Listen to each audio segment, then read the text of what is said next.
Start करते हैं बिस्मिल्लाहिर्रहमानिर्रहीम। अच्छा जी, इसमें जो हमारे पास सबसे फर्स्ट क्वेश्चन है अबीमा प्रोटॉन। प्रोटॉन जब सबसे पहले ना आपने जब भी डायरेक्शन वाला क्वेश्चन आना है ना, तो उसमें एक चीज आपने सबसे पहले करनी है। क्या आपने देखना है कि चार्ज पॉजिटिव है या नेगेटिव है। क्योंकि चार्ज पॉजिटिव है, इसका मतलब है जो आपका राइट हैंड रूल बताएगा वही आंसर होगा। अगर चार्ज नेगेटिव हो तो उसका रिवर्स आपने कहना है। अच्छा, अब देखो वो कह रहा है कि हॉरिजेंटली जो है वो मूविंग टूवर्ड्स यू आपकी तरफ आ रहा है। It approaches, it passes through magnetic field directed downward. तो मैग्नेटिक फील्ड जो है वो कह रहा है डाउनवर्ड है, और इसका मतलब है कि वो आपकी तरफ आ रहा है। अच्छा, अगर वो जो है वो आपकी तरफ आ रहा है डायरेक्टेड टूवर्ड्स यू जो है, तो बीम आपकी तरफ आ रही है, वो डायरेक्टेड डाउनवर्ड है। इसका मतलब हम आप जो है वो किस तरफ रखेंगे, ये वर्टिकली डाउनवर्ड हो गया ना, और हम आप अपनी तरफ रखोगे। अब देखें आपका जो पाम है वो आपकी तरफ से अगर देखेंगे तो किस तरफ आ रहा होगा, राइट। सो थंब आपने जो है वो रखना है किस डायरेक्शन में, वेलोसिटी के डायरेक्शन में। मैग्नेटिक फील्ड जो है वो आपने किस तरफ रखनी है, वो जो है वो डाउनवर्ड, जैसे वर्टिकली डाउनवर्ड कह रहा है। तो आपका आंसर जो है वो क्या हो जाएगा जी, टू वर्ड्स राइट। इसमें आंसर जो है वो आ जाएगा टू वर्ड्स राइट। तो प्रोटॉन है तो जो आपको काम बता रही होगी वही आंसर होना चाहिए। नेक्स्ट जी, क्वेश्चन नंबर 2 जो है इसमें कहता है which of the following the given figure represents an electron. इसमें भी राइट हैंड रूल अपने अप्लाई करना है। देखो इसमें जो है वो ये डॉट है। डॉट का मतलब है जो मैग्नेटिक फील्ड जो है वो है आउट ऑफ द पेज। तो इसमें देखें आप हम जो है उसको रखेंगे वेलोसिटी के डायरेक्शन में, यानी डायरेक्शन ऑफ मोशन की तरफ। तो इस तरफ चूंकि चार्ज पार्टिकल जा रहे हैं तो डायरेक्शन जो है वो सेम रखनी है हमने, हम की डायरेक्शन और ये। अच्छा, अब देखो कि मैग्नेटिक फील्ड है ये आउट ऑफ द पेज है, तो magnetic field out of the page गई। अब जो पाम है ये बता रही है कि उसको राइट आना चाहिए। अब राइट जो आएगा ज़ाहिर है पाम के अकॉर्डिंग भी हमें राइट वर्ड आ रहा है ना, इसी तरह से ही। तो आपका राइट आ रहा है, जैसे ऊपर वाले क्वेश्चन का राइट आंसर आ रहा था। तो इसमें अगर राइट आ रहा है, लेकिन राइट पॉजिटिव चार्ज को रिप्रेजेंट करता है, इसका मतलब सी जो है वो पॉजिटिव चार्ज को रिप्रेजेंट करेगा, जबकि जो ए है वो नेगेटिव यानी इलेक्ट्रॉन को रिप्रेजेंट करेगा। तो इसमें आंसर आपका कौन सा बनना चाहिए, alpha. So you should know how to use right hand rule जो है। आपने थंब जो है वो डायरेक्शन ऑफ मोशन की तरफ रखना है, और जो आपकी मिडिल फिंगर है वो मैग्नेटिक फील्ड की डायरेक्शन को रिप्रेजेंट करेगी। पाम जो है बता देगी कि फोर्स जो है वो किस डायरेक्शन में अप्लाई हो रही है। अच्छा जी, नेक्स्ट क्वेश्चन का ये तो अभी इजी इजी क्वेश्चन चल रहे हैं ऑल इन। हाँ, ये वाला क्वेश्चन जो है वो हमारे अभी का जो सिलेबस है ये उसमें नहीं है, आउट ऑफ सिलेबस है। तो जो पहले सिलेबस था उसमें सॉलिनॉइड वाला टॉपिक शामिल था। इसमें जो है वो फॉर्मूला ज़ाहिर है, फिर आपने कौन सा यूज़ करना है। बी इज इक्वल टू, ये सबको पता है जी, mu naught n i, n small n जिसको आप कहते हैं number of turns per unit length. तो number of turns per unit length into i. आपने इसमें जस्ट वैल्यूज पुट करनी थी। आंसर आपका जो है वो कौन सा आ जाता था, अल्फा। आई होप सो सबका करेक्ट होगा। अगर कोई प्रॉब्लम होगी तो सॉल्व भी कर लेंगे। लेकिन इस तरह के क्वेश्चन में जस्ट ये ख्याल रखा करें कि अगर यूनिट सेंटीमीटर में उसको मीटर में कन्वर्ट करना है, बाकी एज सच कोई प्रॉब्लम नहीं होती। ठीक है जी। नेक्स्ट है जी इसमें। अच्छा, इसमें ये जरूरी नहीं है कि आप देखो जो इक्का दुक्का क्वेश्चन अगर जो है वो आपके आउट ऑफ सिलेबस भी आ जाता है, it does not make any difference, क्योंकि ये आपके ओरिजिनल पेपर के साथ भी ऐसा हो सकता है। उसमें भी कुछ एक दो क्वेश्चन आउट ऑफ सिलेबस हो सकते हैं, तो उसमें घबराना नहीं है। एंड के ऊपर जब हम ये हमारा सिलेबस कंप्लीशन हो जाएगी, तो हम जो है वो आपका जो टोटल सिलेबस है उसको गो थ्रू भी करेंगे। जब वर्कशीट्स आपके बनाएंगे, शॉर्ट लिस्टिंग करेंगे, तो कुछ फॉर्मूलाज जो है हम बुक के और भी रिवाइज करेंगे साथ साथ, ताकि अगर कोई प्रॉब्लम हो आउट ऑफ सिलेबस को क्वेश्चन आ सकता है तो हम उसको भी डील करें। इसमें जी अल्फा आंसर बनेगा, सिंपल फॉर्मूला बताना था साइक्लोट्रॉन फ्रीक्वेंसी का, ये ऑलरेडी हम कैलकुलेट कर चुके हैं। अल्फा आंसर होगा है। नेक्स्ट जो है जी क्वेश्चन नंबर 5 जो है, इसमें आंसर आना है टू वर्ड्स लेफ्ट। और बड़ी सिंपल बात है कि सेम डायरेक्शन में करंट हो, वो एक दूसरे को क्या करते हैं, अट्रैक्ट करते हैं। अपोजिट डायरेक्शन में तो क्या करते हैं जी, रिपेल करते हैं। अच्छा, इसका मतलब है कि ये जो जी वायर है वो वाई वायर को अपनी तरफ से रिपेल करेगी, जबकि वाई वायर को एक्स वायर जो है वो अपनी तरफ क्या करेगी, अट्रैक्ट करेगी। इसका मतलब है वाई जो है it should move towards left. Opposite direction में करंट है, उन्होंने एक दूसरे को रिपेल करना है। तो ज़ाहिर है जी वाली वायर वायर को रिपेल कर रही होगी बाय फोर्स एफ। और जो वाई वाली जो वायर है वो एक्स वाली वायर जो है उसको अट्रैक्ट कर रही होगी तो अपनी तरफ खींचेगी, तो अट्रैक्शन जो है वो हम कहेंगे एफ लेट से। तो दोनों फोर्सेस ऐड मतलब आप कह सकते हो कि जो रिजल्टेंट है वो किस तरफ आएगा, टू वर्ड्स लेफ्ट आएगा। आंसर जो है इसमें कौन सा बनना चाहिए, बीटा। नेक्स्ट जो है इसमें the charge moving perpendicular to the magnetic field ज़ाहिर है it will experience maximum force, क्योंकि साइन 90 मैक्सिमम होता है। So this is also a very simple question, तो इसमें आंसर जो है वो आपका बनना था अल्फा। 7 क्वेश्चन। अच्छा इसमें देखो कि आपने हाथ को जो है वो रखना किस तरह से, जैसे यहाँ पे मैंने शो किया हुआ है।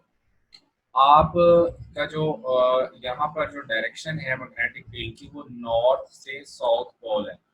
सो नॉर्थ से साउथ पोल डायरेक्शन होगी, ठीक है। ये आपने मिडिल फिंगर को नॉर्थ से साउथ पोल रखा।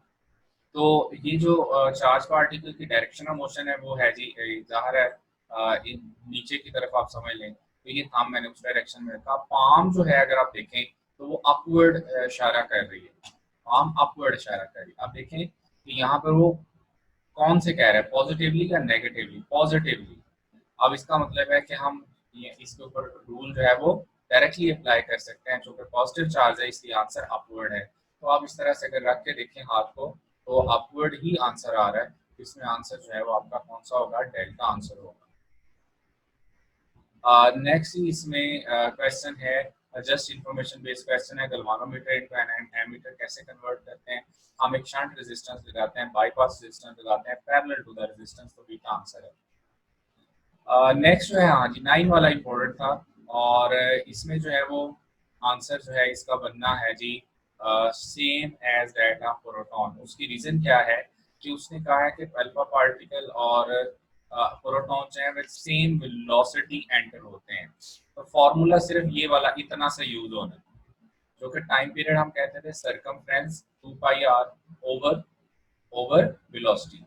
अच्छा अब अगर सरकमफ्रेंस है तो ओवर हम कह रहे हैं वेलोसिटी, तो वेलोसिटी अगर हम कांस्टेंट रख लेते हैं तो टाइम पीरियड जो है इसका मतलब है ना तो फिर उस पे चार्ज पे डिपेंड करेगा ना ही मास पे डिपेंड करेगा, क्योंकि आपने वेलोसिटी को कांस्टेंट कर लिया है। ये फॉर्मूले तक पहुंचे कब थे, जब आपने रेडियस की वैल्यू पुट की थी, जब आपने वेलोसिटी की वैल्यू पुट की थी। तो वेलोसिटी की वैल्यू पुट करने के बाद जो है ना यहाँ पहुंचे हो, इसका मतलब ये हुआ कि यहाँ पर जो है वो ये 2 पाई एम ओवर क्यू भी आ जाए। तो वेलोसिटी को अगर आप कांस्टेंट कर लेते हैं तो इसका मतलब है टाइम पीरियड जो है वो डायरेक्टली प्रोपोर्शनल टू जो है वो क्या हो जाएगा, रेडियस।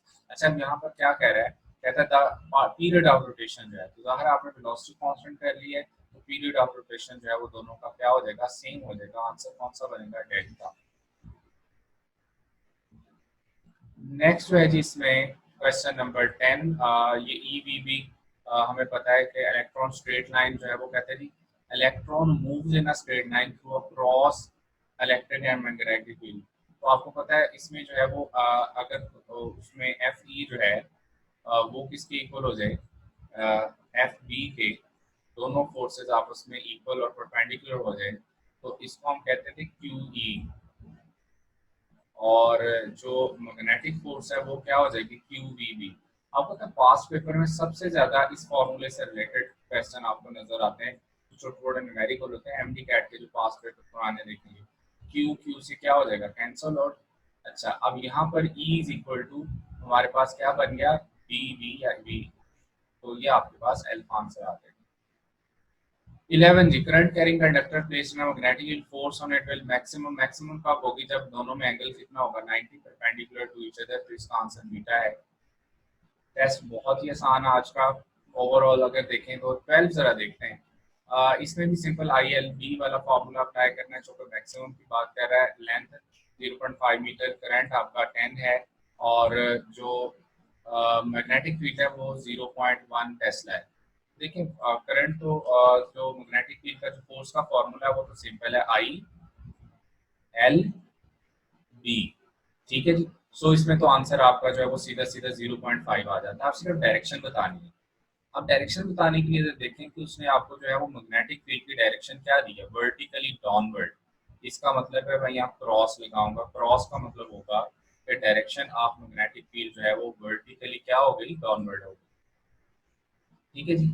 अच्छा अब देखो कि उसकी जो डायरेक्शन ऑफ मोशन है चार्ज पार्टिकल की, वो हम पहले साथ देख लेते हैं। वो कहते हैं जी east to west. So direction of motion of charge particle जो है वो ईस्ट से वेस्ट की तरफ है, ये direction of motion of charge particle है। अब राइट हैंड रूल जो है वो यहाँ अप्लाई करें। डायरेक्शन ऑफ मोशन की तरफ जो है वो मैं रखूंगा थंब, जरा देखें ये मेरे हाथ को। जो क्योंकि फील मैंने इनटू द पेज लिया है तो middle finger into the page ऐसे रखेंगे। हम जो है वो आप डायरेक्शन ऑफ मोशन की डायरेक्शन में रखेंगे। पाम किस तरफ आ रही है? डाउनवर्ड।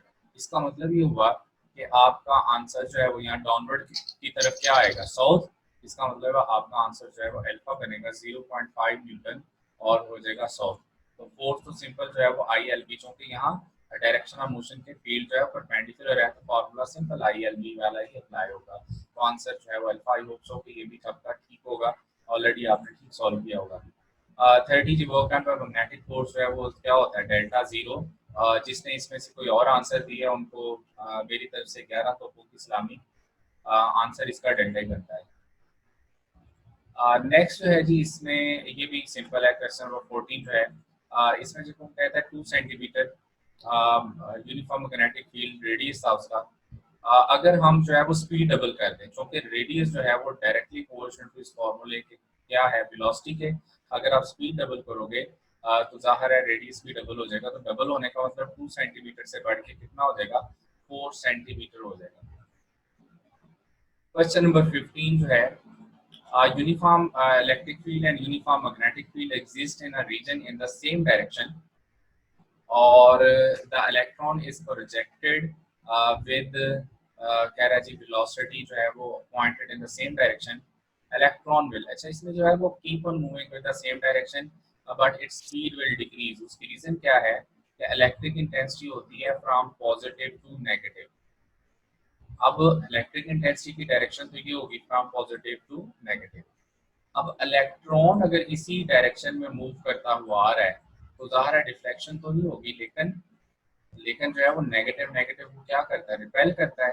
तो it will keep on moving on the straight path, लेकिन जो है उसकी जो है वो स्पीड जो है वो डिक्रीज होती जाएगी, यानी काइनेटिक एनर्जी उसकी डिक्रीज होती जाएगी।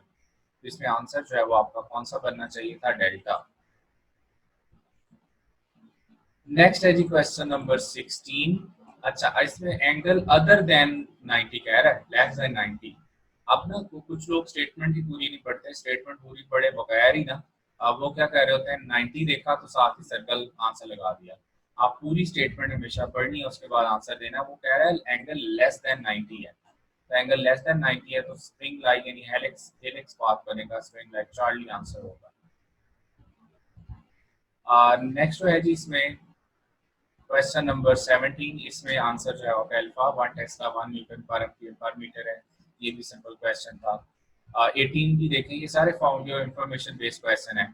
अगर जो है वो सेम डायरेक्शन में करंट हो और कहते हैं कि वायर लाइन पैरेलल करंट है these in the same direction, same direction में हो तो they will attract each other, opposite direction में होगा तो they will repel each other. 19 वाला क्वेश्चन जो है इसमें देखें कि आपको कह रहा है कि जो ऐसे unit of magnetic flux is weber. अब देखो हमारे पास मैग्नेटिक फ्लक्स जो है वो हम किसको बोलते हैं? वो हम बोलते हैं बी डॉट ए को, ठीक है। और वेबर पर मीटर स्क्वायर जो है वो टेस्ला के इक्वल होता है। तो यहाँ चूंकि इसका यूनिट वेबर है, अब वेबर किसके इक्वल होगा? वो 1 टेस्ला मीटर स्क्वायर के इक्वल होगा, ऐसे ही जी।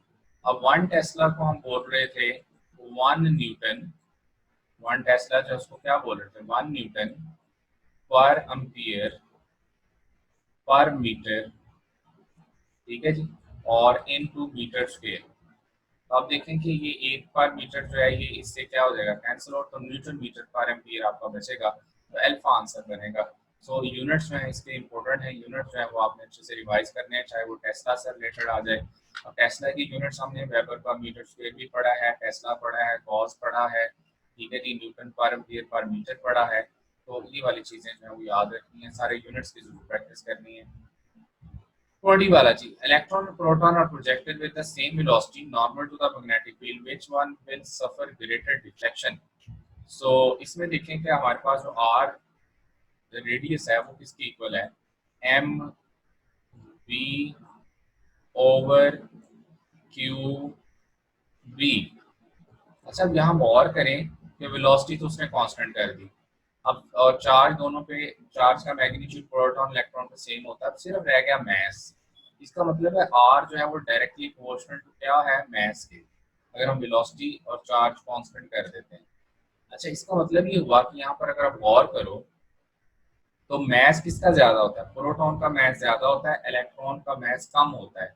जाहिर है यहाँ उसने कहा है कि कौन ज्यादा डिफ्लेक्शन किसकी आएगी। ठीक है जी। अच्छा, तो अब आपने बताना है कि यहाँ पर डिफ्लेक्शन ज़ाहिर है जिसकी मैथ ज़्यादा है उसमें डिफ्लेक्शन ज़्यादा आएगी, तो इसमें आंसर जो है वो हमने क्या करना है, प्रोटॉन आंसर ज़्यादा कहना है, इलेक्ट्रॉन ही आंसर होगा, प्रोटॉन आंसर होगा। ठीक है जी। सो चूंकि वेलोसिटी को आपने कांस्टेंट रखा है, कहते हैं कि इसमें हाँ जी same velocity normal to the magnetic field, तो इसमें आंसर जो है जिसका मैथ ज़्यादा उसका रेडियस भी ज़्यादा बनेगा, तो कौन ज़्यादा डिफ्लेक्शन सफ़र करेगा, proton will suffer more deflection. तो इसमें जो है जी हम इस वाले को फोल्ड कर देते हैं ताकि नेक्स्ट है जी आपके पास क्वेश्चन नंबर 21। ये सिंपल है जी, आपको फॉर्मूला आपको लेक्चर में सारे करवा चुका हूँ। जो आपके पास v इज इक्वल टू जो है वो किसके इक्वल होता है जी, बल्कि f इज इक्वल टू मैंने कहा था, इसमें जो आपने फोर्स फाइंड करनी है बिटवीन द टू वायर्स जो है वो क्या थी, फोर्स पर यूनिट लेंथ अगर आपको याद हो तो वो हम कहते होते थे म्यू नॉट I1 I2, ठीक है जी, डिवाइडेड बाय 2 पाई आर। तो अब यहाँ वो आर को डी कह रहा है, तो आर की जगह डी लिख लें। करंट दोनों में सेम है तो वो आई स्क्वायर हो जाएगा। तो फोर्स पर यूनिट लेंथ जो है, आप चूंकि सेम डायरेक्शन में करंट कह रहे हैं तो सेम डायरेक्शन का मतलब है they will attract each other. तो आंसर जो है इसमें एल्फा ही बनेगा, they will attract each other with the force of जो है mu not I square over 2 pi L. तो यहाँ इसके ऊपर फोर्स पर यूनिट लेंथ है, क्योंकि लेंथ भी दोनों की सेम है ना, जो पैरेलल वायर्स, तो इसलिए जो है उसको हम यूनिट लेंथ ही कंसीडर करेंगे। तो आंसर जो है वो यहाँ आपका अल्फा बनेगा। नेक्स्ट क्वेश्चन जो है क्वेश्चन नंबर 22। ये थोड़ा सा कॉन्सेप्चुअल क्वेश्चन था आप लोगों के लिए। एक्चुअली ये इस तरह का क्वेश्चन बहुत कम चांसेस होते हैं आने के, लेकिन चलें इसमें आ गया तो कोई बात नहीं। आप देखें आपके पास जो है वो यहाँ कह रहा है दो कॉइल्स हैं और कॉन्सेंट्रिक है, कॉन्सेंट्रिक जिनका सेंटर एक हो। तो अगर हमारे पास ये दो वायर्स हैं जिनका सर्कल जो है एक है जी, कॉन्सेंट्रिक सर्कल है, तो दो वायर्स इस तरह से हम कंसीडर कर लेते हैं और जिनका सेंटर एक है। मैं ज़रा स्ट्रेट लाइन ड्रॉ कर लेता हूँ ताकि ईजी हो जाए। ठीक है जी। अच्छा, दो कॉन्सेंट्रिक वायर हैं जिनका सेंटर सेम है, तो जाहिर है वो कुछ वायर्स इस तरह से ड्रॉ होंगी दोनों।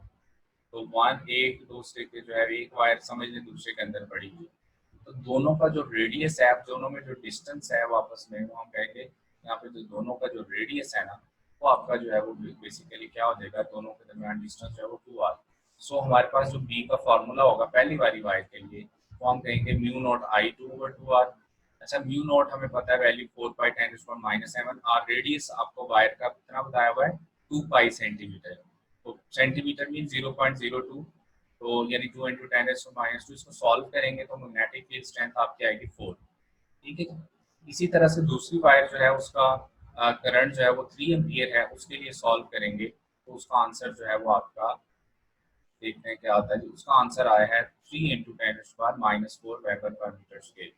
तो एक का आंसर जो है वो आपका यहाँ पर आएगा 4 × 10⁻⁵ वेबर, दूसरे का 10⁻⁻⁵ वेबर/मीटर स्क्वायर। अच्छा, अब यहाँ पे जो दोनों की मैग्नेटिक फील्ड है, जो उनका जो रिजल्टेंट है, क्योंकि दोनों वायर्स एक दूसरे का परपेंडिकुलर पैरेलल पड़ी हुई हैं, उनकी मैग्नेटिक फील्ड एक दूसरे को परपेंडिकुलरली क्रॉस करेगी। इसका मतलब है दो अगर वेक्टर क्वांटिटीज हमारे पास हों और एक दूसरे के परपेंडिकुलर हों तो उनका रिजल्टेंट आप कैसे लेते हो। लेट्स से कि एक 4 है एक 3 है, तो एक 3 है दूसरा 4 है, तो इनका जो रिजल्टेंट है वो मुझे लेना है। तो रिजल्टेंट आपको याद हो कि परपेंडिकुलर कंपोनेंट का रिजल्टेंट आप कैसे लेते होते थे, 3 का स्क्वायर प्लस जो है वो 4 का स्क्वायर। तो 25 स्क्वायर रूट, तो आंसर आपका क्या आएगा 5, और 7 जो है वो पावर इसकी क्या है 10⁻⁻⁵। ठीक है जी। और ये आपके पास जो है वो टोटल आंसर आ जाएगा। यही वजह है कि उन्होंने यहाँ पर क्या किया हुआ है, इसका स्क्वायर लेकर स्क्वायर रूट लिया था। तो इसका आंसर जो है आपका 5 इंटू 10⁻⁵ बनेगा। ठीक है जी। तो नेक्स्ट जो है आपके पास क्वेश्चन नंबर 23। ये पहले भी हमने डिस्कस किया है जी इसको। यहाँ पर कहते हैं कि if electron is projected along the direction of the electric field, so इसकी जो वेलोसिटी है, it will velocity is decreasing. क्यों? क्योंकि जो है अच्छा मैग्नेटिक फील्ड जो है उसके ऊपर किसी किस्म का कोई इफेक्ट नहीं करेगी। क्यों? जो कि अगर आप कोई भी पार्टिकल जो है या चार्ज पार्टिकल जो है वो along the magnetic field move कर रहा है तो उसके ऊपर किसी किस्म की कोई फोर्स अप्लाई नहीं होगी due to the magnetic field. लेकिन इलेक्ट्रिक फील्ड की वजह से फोर्स अप्लाई होगी, क्योंकि इस तरफ हम कह रहे हैं पॉजिटिव प्लेट है, ये नेगेटिव प्लेट है। तो इलेक्ट्रॉन अगर जो है पॉजिटिव से नेगेटिव की तरफ जा रहा है, तो जाहिर है इलेक्ट्रॉन जो है उसके ऊपर नेगेटिव चार्ज है, नेगेटिव नेगेटिव को रिपेल करेगा, तो its velocity will decrease, alpha answer होगा। 24 भी सिंपल है जी। इसमें फॉर्मूला आपने अप्लाई करना था, ILB डायरेक्शन वगैरह कुछ भी नहीं पूछा हुआ, आपसे सिर्फ उसने क्वेश्चन पूछा है, तो बीटा आंसर इसका आएगा। लेंथ आपको गिवन है, इसमें मैग्नेटिक फील्ड गिवन है, आपको करंट गिवन है, ILB जो है वो साइन चुके आपने 90 लेना है, तो आपका आंसर जो है वो बीटा आंसर बनेगा 0.00060। सो अब इसमें देखें तो राइट एंगल्स कह रहा है ना, तो 90 साइन 90 तो आप 1 ले लेंगे, तो बीटा आंसर एग्जैक्ट बनता है आपका। 25 में proton moves through a velocity selector. हाँ जी, ये तो नंबर ऑफ टाइम्स जो है वो फॉर्मूला अब आपको याद हो गया। इसमें वेलोसिटी फाइंड करनी है, हमें पता है वेलोसिटी जो है वो किसकी इक्वल होती है, ratio of electric to magnetic field. So इसमें जस्ट आपने रेशो लेनी थी, तो आपका आंसर जो है वो कौन सा बनना था, चार्ली। 27 भी सिंपल है जी। Charge particle enters in magnetic field at an angle, certain angle जो है वो क्यू इट्स पाथ बिकम। अच्छा यहाँ पर ना कोई भी एंगल जो है वो अगर आपको यहाँ पे गिवन हो, रैंडम एंगल जो है, ठीक है। अच्छा इसमें जो है वो आपका ये सॉरी क्यू नहीं है, ये आई थिंक आंसर जो है वो 0 है इसका, यहाँ पर क्यू नहीं है, ये 0 डिग्री था, ये 0 डिग्री था। तो यहाँ पर अगर ये 0 हो, हाँ जी, तो एट द एंगल ऑफ 0 मतलब parallel to the magnetic field अगर एंटर होता है, तो पाथ जो है वो कौन सा बनना चाहिए, स्ट्रेट पाथ बनना चाहिए। इसमें से ये आंसर स्ट्रेट ही आना था। और अगर 90 पे हो तो फिर हमारा पाथ कौन सा बनता है, सर्कुलर। अदर एंगल पे हो तो फिर जो है वो पाथ जो है वो कौन सा बनेगा, हेलिकल। ठीक है जी। नेक्स्ट क्वेश्चन 27 जो है ये क्या है, ये कहते हैं कि velocity of helium, helium nucleus किसको कहते हैं, अल्फा पार्टिकल। तो हीलियम न्यूक्लियस जो है ये अल्फा पार्टिकल की बात कर रहा है। तो अल्फा पार्टिकल ये आपके आ गया, travelling in a curve path in a magnetic field V, यानी कि सर्कुलर पाथ में मूव कर रहा है। Velocity of proton travelling with the same curve path जो है वो सेम।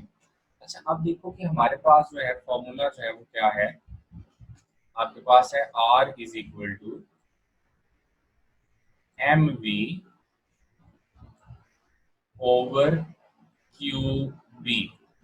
अब यहाँ उसने ना रेडियस नहीं पूछा, यहाँ पर उसने वेलोसिटी पूछी है। तो स्पीड जो है वो यहाँ से हम उसके लिए फॉर्मूला आपके पास क्या हो जाएगा, यहाँ से स्पीड के लिए फॉर्मूला वो आपके पास हो जाएगा Q B R divided by M. अच्छा हमने प्रोटॉन की स्पीड बतानी है, तो speed of proton over speed of alpha particle जो कि हमें उसने पहले बताई है बी, इज इक्वल टू, अब किस किस पे स्पीड डिपेंड करेगी, वो डिपेंड करेगी, ठीक है जी, चार्ज के ऊपर और मास के ऊपर। तो हम कहेंगे जी charge of proton over charge of alpha particle multiply by, denominator में मास है, तो mass of alpha particle divided by mass of proton. अब जो है चार्ज ऑन प्रोटॉन 1 टाइम होता है, अल्फा पे 2 होता है, मास ऑफ अल्फा जो है वो 4 है, इसका 1 है, तो आपके पास आंसर 2 आ जाएगा। तो ये जो है वो अल्फा पार्टिकल की वेलोसिटी क्या दी है, v, तो ये 2v हो जाएगा। इसका मतलब है कि velocity of proton as compare to alpha जो है वो 2v होगी, यानी डबल होगी। तो इसमें जो आंसर है वो आपका कौन सा बनता है जी, चार्ली आंसर बनता है। ठीक है। नेक्स्ट जो है जी इसमें क्वेश्चन नंबर 28। इसमें आंसर जो है वो आई थिंक जो है वो कंफर्म कीजिएगा आप लोग भी, आपने सॉल्व किया होगा। ये 10 इंटू 10⁻⁶ है ना, तो answer I think none of these करता है। क्यों? चूंकि आपके पास फॉर्मूला है F is equal to Q V B, चूंकि यहाँ इलेक्ट्रॉन है तो ये ई वी बी आएगा।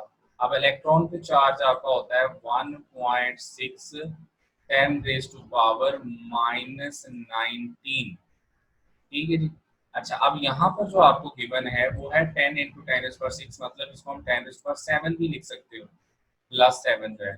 बी जो है वो आपको 1 टेस्ला गिवन है, ठीक है, तो इसका मतलब है वो तो 1 ही हो गया। तो -19 से 7 माइनस करें तो ये कितना बनता है? -12। तो इसमें कहीं भी -12 नहीं है, इसका मतलब आंसर जो है आपका कौन सा बनेगा? डेल्टा आंसर बनेगा।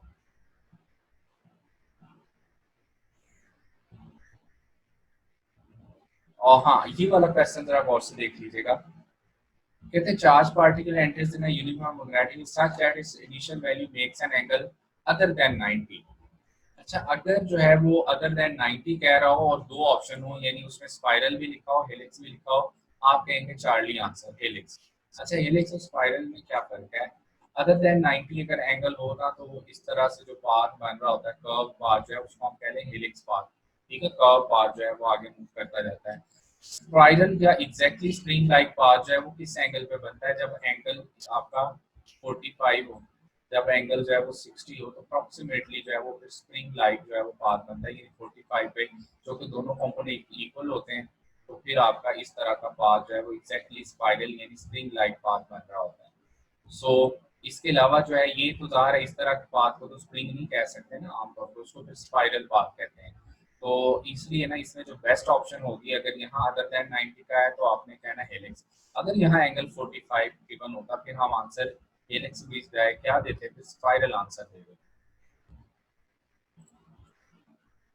ये वाला भी सिंपल है जी। अगर मैग्नेटिक फील्ड हाफ की है तो ज़ाहिर है रेडियस डबल हो जाएगा। क्यों डबल हो जाएगा?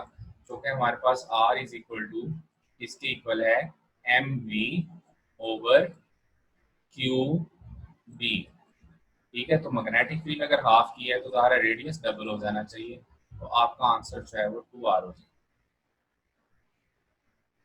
31 जो है जी, इसमें सिंपल इलेक्ट्रॉन जो है इसमें अनडिफ्लेक्टेड पास करेगा। ऐसा रीजन जैसे वेलोसिटी सेक्टर की हम बात करते हैं, जहाँ electron magnetic field mutually perpendicular हो, याद रखना है वहाँ जो चार्ज पार्टिकल है वो अनडिफ्लेक्टेड पास कर जाता है, मतलब स्ट्रेट लाइन पे मूव करता है।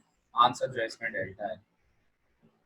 ये भी सिंपल है जी। आई एल बी आपने फॉर्मूला यूज करना है, 0.5 न्यूटन साउथ आता है, ये ऑलरेडी ऊपर सॉल्व हम कर चुके हैं। इसका आंसर आपका अल्फा बनता है, आई थिंक ये रिपीट हो गया। क्वेश्चन 32 जी।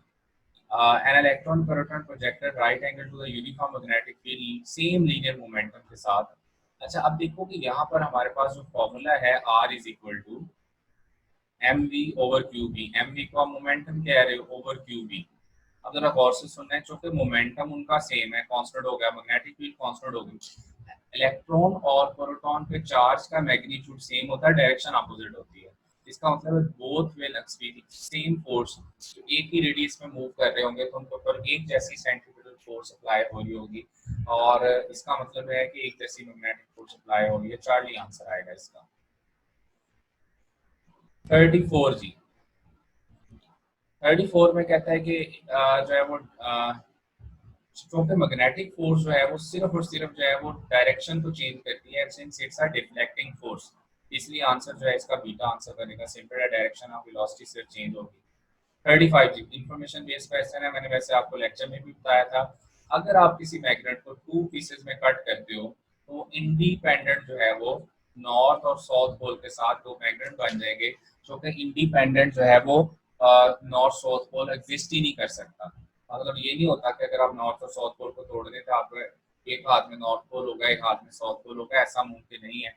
तो इसका आंसर जो है वो क्या बनेगा कि आपके पास टू न्यू बार मैग्नेट्स जो हैं वो are created with its north and south pole. इसमें जो आंसर है वो कौन सा बनेगा? डेल्टा आंसर बनेगा। हाँ जी, नेक्स्ट इज क्वेश्चन नंबर 36। और इसमें जो है वो करंट क्या है इनटू द पेज, ये आपको मैं बताया हुआ कि क्रॉस और डॉट की फॉर्म में डायग्राम जो है वो आ जाए। तो डॉट का मतलब है इनटू द पेज, तो करंट की डायरेक्शन अगर इनटू द पेज हो तो राइट हैंड रूल से अप्लाई करें ना, थंब अंदर की तरफ रखें तो क्या बनता है, क्लॉकवाइज बनता है। इसका मतलब आंसर चार्ली होगा।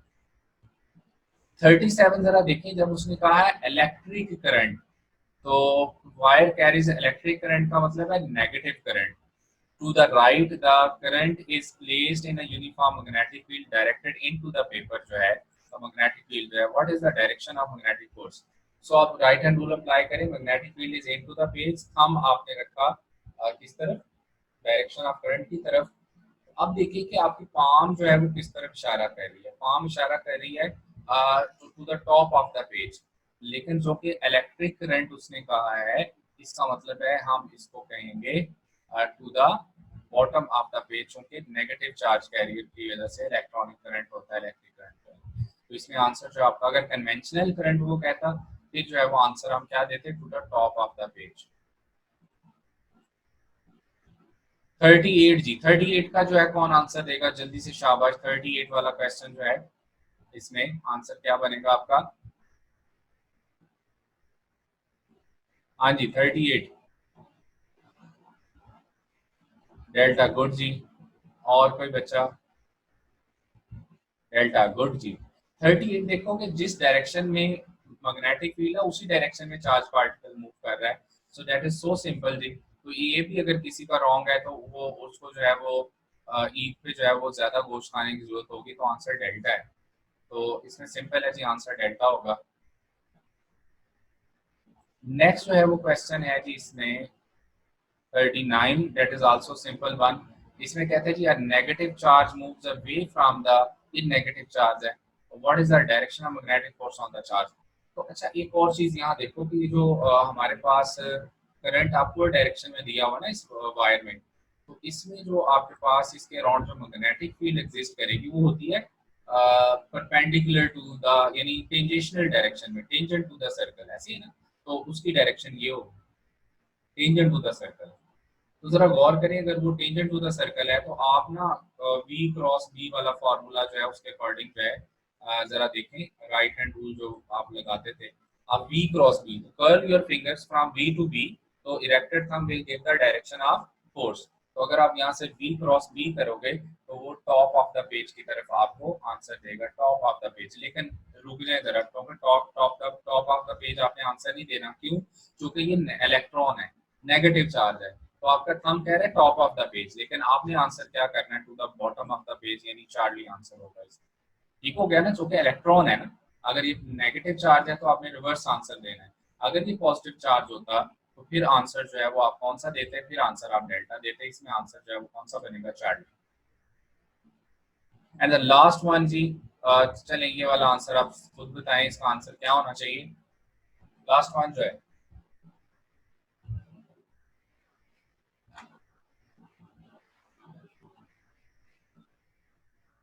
हाँ जी, गुड वीक। लास्ट वन में हम पता है electric field lines emerges from north pole and on south pole, तो इसका आंसर जो है वो कौन सा बनेगा जी, चार्ली आंसर बनेगा। ठीक है जी, लेट्स लॉग इन अगेन जो है फॉर क्वेश्चन आंसर सेशन। उसके लिए मैं दोबारा लॉग ऑन करते हैं।